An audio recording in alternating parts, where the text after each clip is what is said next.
আন্তরিক কৃতজ্ঞতা। একদমই এন্ড মোমেন্টে আমরা রয়েছি। বাংলাদেশের সুপার 4 এর এশিয়া কাপের প্রথম ম্যাচ শুরু হবে আর মাত্র কিছুক্ষণ পরে। সেই ম্যাচের আগে খুবই ইম্পর্টেন্ট ডিসকাশন, ইন্টারনাল কিছু নিউজ আপনাদের সাথে আমি শেয়ার করতে চাই। এবং অবাক করা হলেও এই ঘটনাগুলো ঘটার সম্ভাবনা মোটামুটি 90%। সবার আগে বলে রাখতে চাই যে এই ম্যাচটা বাংলাদেশের জন্য কত গুরুত্বপূর্ণ। খেয়াল করে দেখবেন, বাংলাদেশ টপ 4 এ গেছে যোগ্য দল হিসেবে, কারো ঘাড়ে মই দিয়ে না। রান রেটের হিসেবে কোনো দলকে পেছনে ফেলেছে। রান রেটের হিসেবে বাংলাদেশ বেটার টিম হিসেবে, সেকেন্ড বেস্ট টিম হিসেবে টপ 4 এ গেছে। ব্যাপারটা কিন্তু এরকম না। Sri Lanka they were top, 3 out of 3 matches তারা জিতেছে। বাংলাদেশ একই গ্রুপ থেকে 2 ম্যাচ জিতে পরের রাউন্ডে গেছে। আফগানিস্তানের প্রতি যাদের ভালোবাসা বেড়ে গেছে তাদের আরেকবার জানিয়ে রাখি, বাংলাদেশ যেখানে 3-এর মধ্যে 2 ম্যাচ জিতেছে, আফগানিস্তান 3 ম্যাচের মধ্যে 2 ম্যাচে হেরেছে। ডিসকাশন যেটা, শ্রীলঙ্কার বিপক্ষে এই ম্যাচে বাংলাদেশ যদি জিতে যায়, যেই টপ লাইনটা আপনারা দেখছেন, বাংলাদেশের ফাইনাল প্রায় নিশ্চিত। ডেফিনেটলি বাংলাদেশ শ্রীলঙ্কাকে আজকে হারালে পুরো মোমেন্টাম চেঞ্জ হয়ে যাবে। বাংলাদেশ টপ 4 এ শ্রীলঙ্কাকে হারাতে পারবে না এমন কোনো ইকুয়েশনও নেই। এই ফরম্যাটটায় বাংলাদেশ এই মুহূর্তে যেই ক্রিকেটটা খেলছে, এক কথায় অসাধারণ।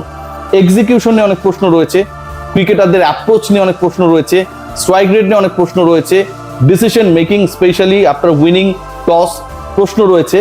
কিন্তু বাংলাদেশ দলের যদি টি-20 জয়ের রেশিও আমরা দেখি, সেই ব্যাপারটা নিয়ে খুব বেশি প্রশ্ন তোলার সুযোগ নেই। খেয়াল করে দেখবেন, বাংলাদেশ সবচেয়ে যে অ্যাওয়ে সিরিজটা জিতেছিল সেটা কিন্তু শ্রীলঙ্কার এগেইনস্টে, শ্রীলঙ্কার মাটিতে। বাংলাদেশ এশিয়া কাপে এসে 3-এর মধ্যে 2টা ম্যাচ জিতেছে। পাকিস্তানের এগেইনস্টে বাংলাদেশ সিরিজ জিতেছে টি-20 ফরম্যাটেই। বাংলাদেশ নেদারল্যান্ডসের বিপক্ষে জিতেছে। সো বাংলাদেশের রিসেন্ট পাস্ট এক্সপেরিয়েন্সেস গুলো রয়েছে, প্রত্যেকটাই টি-20 ফরম্যাট এবং প্রত্যেকটাই বাংলাদেশের পক্ষে, রেজাল্ট বাংলাদেশের পক্ষে। সবশেষ 3 টি-20তে শ্রীলঙ্কার বিপক্ষে 2টা জেতা বাংলাদেশ, এবং একই সাথে দুবাই ইন্টারন্যাশনাল ক্রিকেট স্টেডিয়ামে হংকং এর বিপক্ষে স্ট্রাগল করা শ্রীলঙ্কার বিপক্ষে বাংলাদেশ আজকে জিততে পারবে না এরকম ভাবার কোনো কারণ নেই। আজকের ম্যাচ জিতলে শ্রীলঙ্কার থেকে বাংলাদেশ এগিয়ে যাবে, কারণ শ্রীলঙ্কার একটা ডিফিট হবে। এরপর যদি বাংলাদেশ পাকিস্তানকে হারিয়ে দেয় এই মাসের 25 তারিখে, আমরা ফাইনালে খেলবো। সিরিয়াসলি আমরা ফাইনালে খেলবো। Let's believe that. ডিসকাশন যে জায়গাটায়, সেটা হচ্ছে এই ফাইনালে খেলার স্বপ্ন বাস্তবায়নের পথে Bangladesh has to choose a very compact 11। সেই একাদশটা নিয়ে মাঠে টসে নামার আগেই বিতর্ক শুরু হয়েছে। বাংলাদেশের সবশেষ ম্যাচে জয়ের যদি ইম্প্যাক্টফুল ক্রিকেটার ধরা হয়, তাহলে তাদের একজন হচ্ছেন নাসুম আহমেদ। পুরো মোমেন্টাম শিফট করে দিয়েছেন ভেরি ফার্স্ট বলে ইনিংসের উইকেট নিয়ে।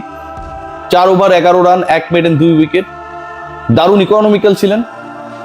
3-এর নিচে রান রেট দিয়েছেন সেই নাসুম আহমেদ, এবং ব্যাট হাতে এবং ফিল্ডিং এ নুরুল হাসান সোহান 6 বলে 12, যখন যাকে টাচ করতে পারছিলেন না, ব্যাট বলে সংযোগ করতে পারছিলেন না, যেভাবে তিনি করিম জানাতকে রান আউট করেছেন, ডিরেক্ট ডাইভ দিয়ে বল গ্রিপ করে অ্যান্ড দেন রাইট পয়েন্টে কিপারকে থ্রো করে, পুরো ম্যাচ যখন বাংলাদেশের হাতের মুঠো থেকে বের হয়ে যাচ্ছিল, সোহান তখন বাংলাদেশকে বাজ পাখির মতো করে জিতিয়ে দেন, the flying bird.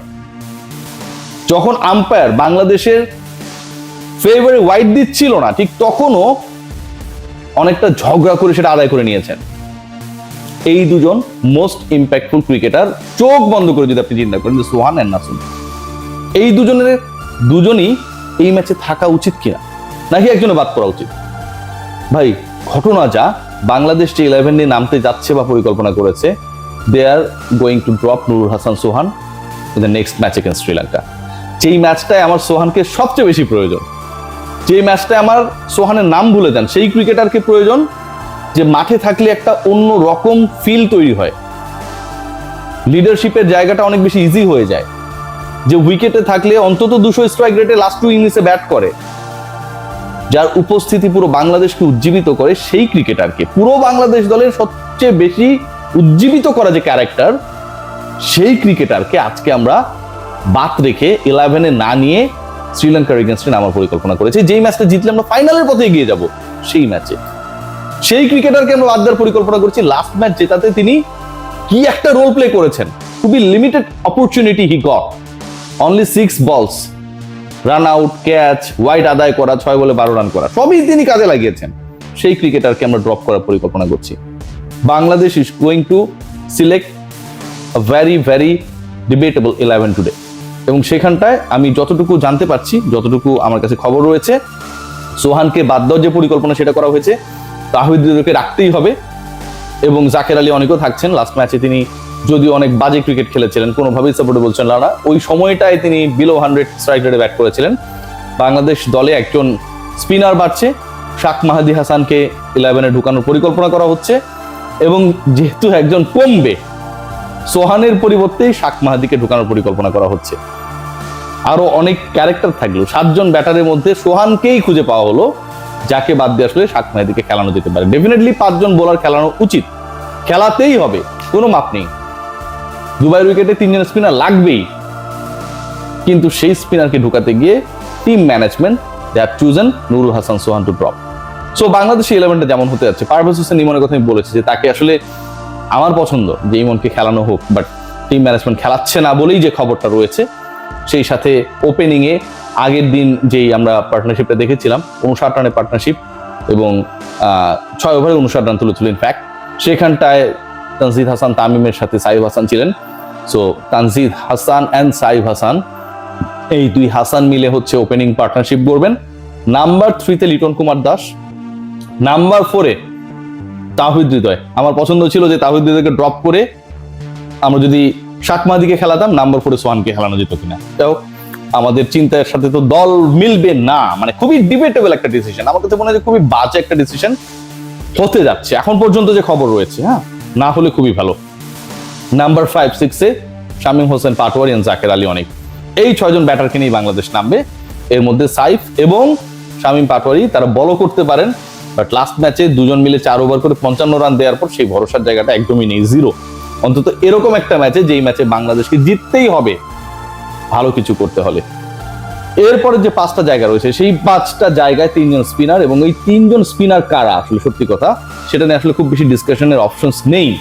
Rishad Hossain অসাধারণ কামব্যাক করেছেন, দারুণ বল করেছেন। Rishad is going to play for Bangladesh in Dubai against Sri Lanka. যদিও শ্রীলঙ্কার এগেনস্টে তার আগের ম্যাচটা ভালো যায়নি, খুবই বাজে বল করেছিলেন, 1 ওভার 18 রান দিয়েছেন, বাট কনফিডেন্ট রিশাদ ডিফারেন্ট ফিল্ডে কেমন করেন সেটা দেখার রিশাদকে বাংলাদেশ টিম ম্যানেজমেন্ট ভরসায় রাখতে চায়। নাসুম আহমেদ শুরুতেই আঘাত হানা, চাপে রাখা, প্রেসার ক্রিয়েট করা, ডেফিনেটলি ম্যাগনিফিসেন্ট নাসুম আহমেদ, তিনি থাকছেন, তাকে না রাখার কোনো কারণ নেই। অবশ্য নাও রাখতে পারতো, সোহান যেহেতু বাদ করছে, মোটামুটি খবর তাই। এবং শাক মাহাদি, তাহলে ওখানে 6 আর 3-এ 9, বাকি থাকে 2 জন।